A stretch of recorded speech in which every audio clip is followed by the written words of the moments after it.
Spectrum TV, broadening your horizon.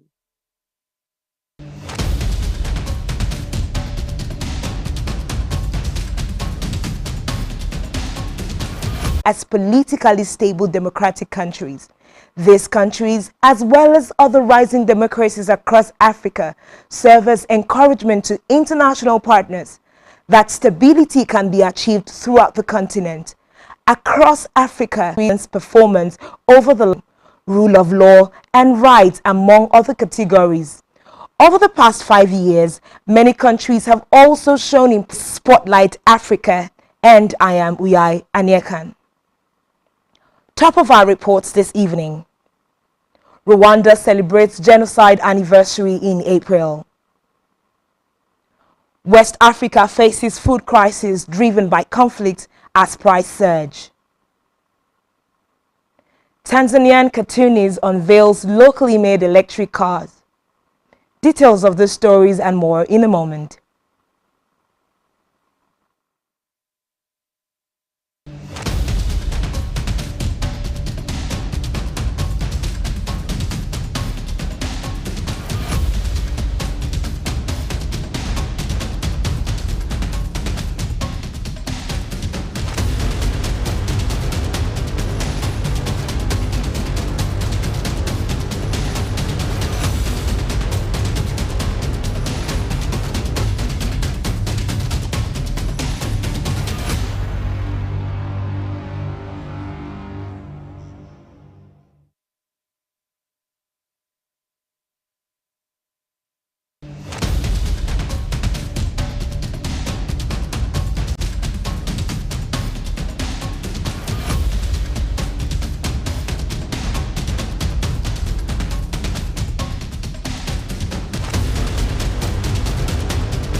We begin with a report that the president of Rwanda, Paul Kagame, on April 7th, lit the remembrance flame at the Kigali Genocide Memorial, where more than 250,000 victims rest.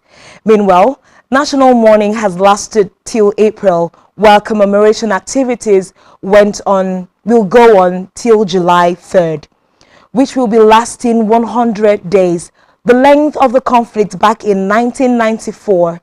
Reports say the civil war started a day after a mysterious plane crash claimed the lives of the presidents of Rwanda and Burundi. According to history, during the Rwandan genocide of 1994, members of the Hutu ethnic majority in the East Central African nation of Rwanda murdered as many as 800,000 people, mostly of Tutsi minority. This started by Hutu nationalists in the capital of Kigali. The genocide spread throughout the country with shocking speed and brutality, as ordinary citizens were incited by local officials and the Hutu power government to take up arms against their neighbors. By the time the Tutsi-led Rwandese Patriotic Front gained control of the country through a military offensive in early July, hundreds of thousands of Rwandans were dead and 2 million refugees, mainly Hutus, fled Rwanda, exacerbating what had already become a full-blown humanitarian crisis. Meanwhile, a section of Rwandan refugees living in Mozambique have begun their return home after nearly 3 decades since their escape in the 1994 genocide. The Mozambican authorities estimate that there are about 3,000 Rwandan refugees living in the country. Reports say between April and June of 1994, an estimated 800,000 Rwandans were killed in the space of 100 days, while on record, driven by conflict, drought, and the impact of the war in Ukraine on food prices and availability.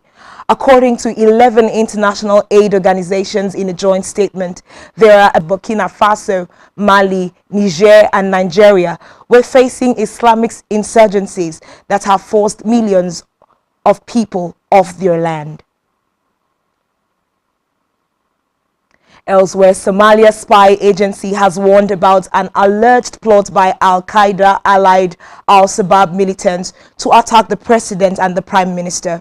The National Intelligence and Security Agency, NISA, said in a tweet that it had briefed the nation's leaders on the plot being hatched by the Al-Shabaab mafia. Reports say the agency did not provide further details, but said that it was pursuing everyone involved.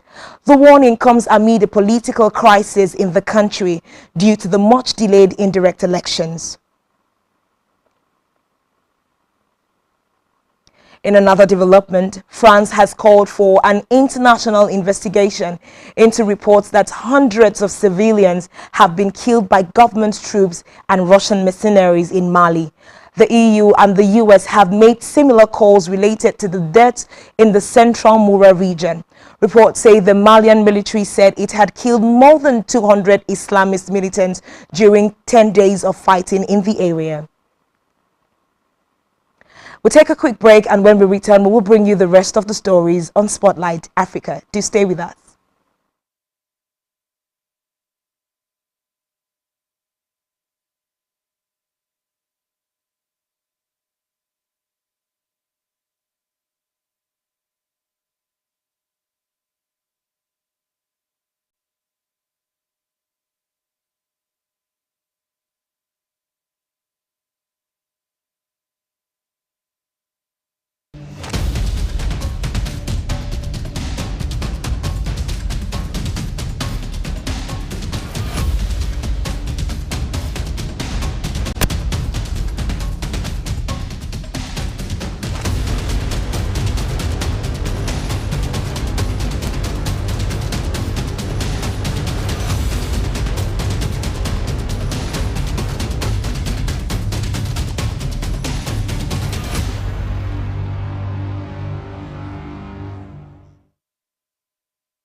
Thanks for staying tuned.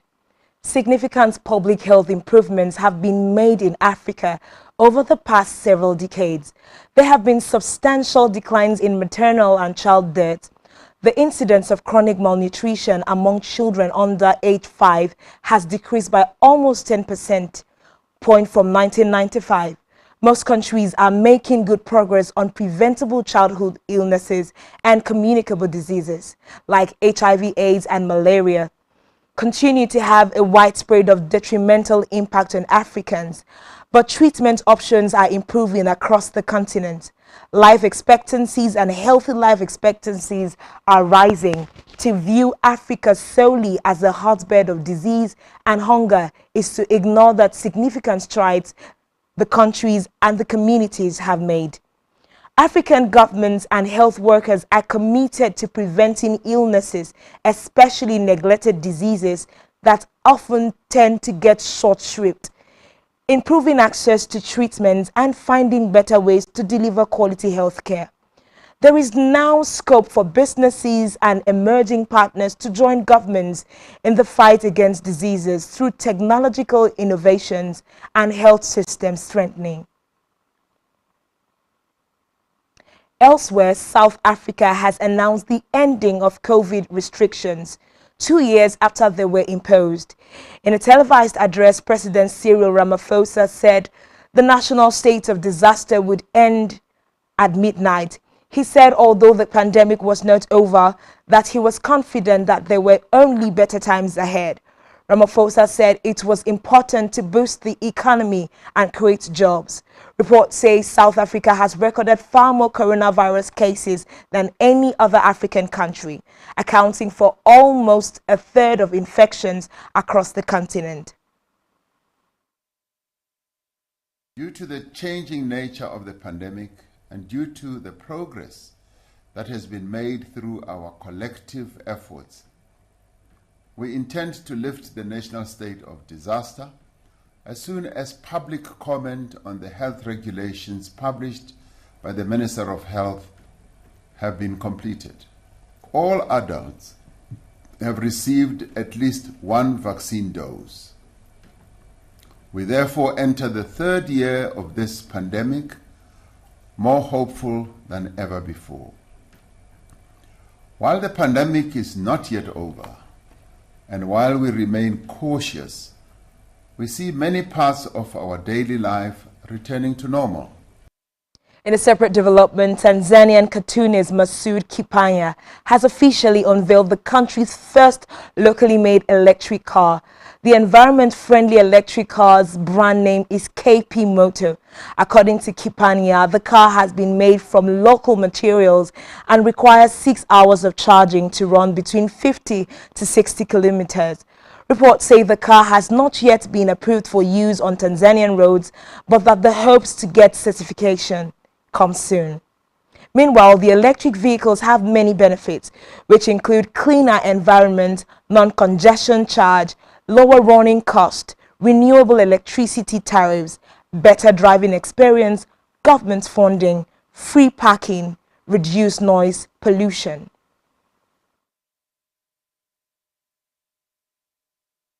Nne, tano, sita, saba, nane, tisa, kumi. Subiri, naomba uitwe gari sasa.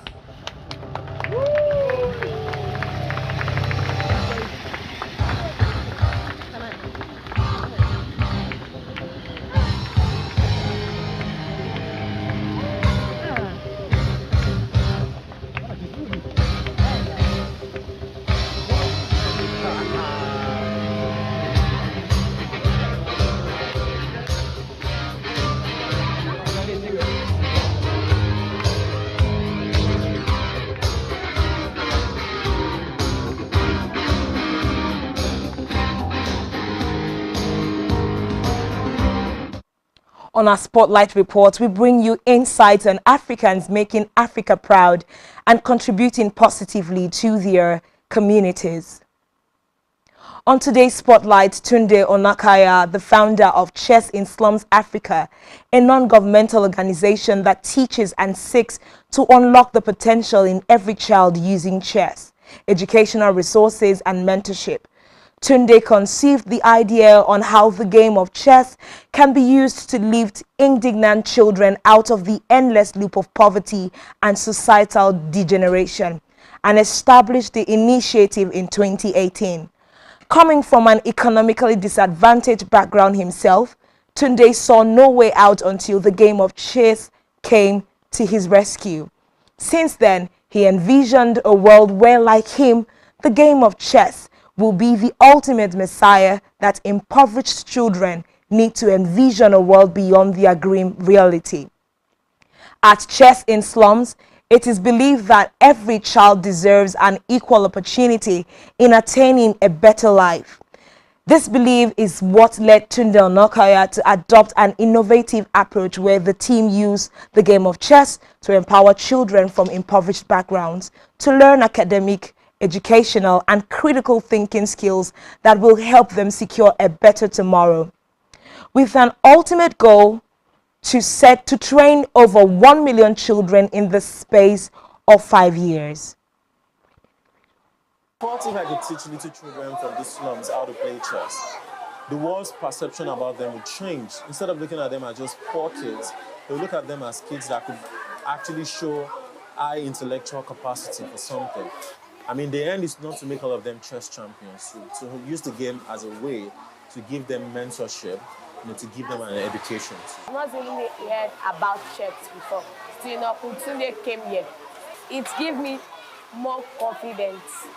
I'm standing in front of a lot of people. I'm playing with different kind of people. It can make my dream to come true. All right, let me take this class. Chesslers! Chesslers! All right. So how do you start your game? Is that a good way to start? Yes. Give him a round of applause. And that's all we have for you at this time. Do ensure to follow us on social media and subscribe to our YouTube channel, all of which you can find on our website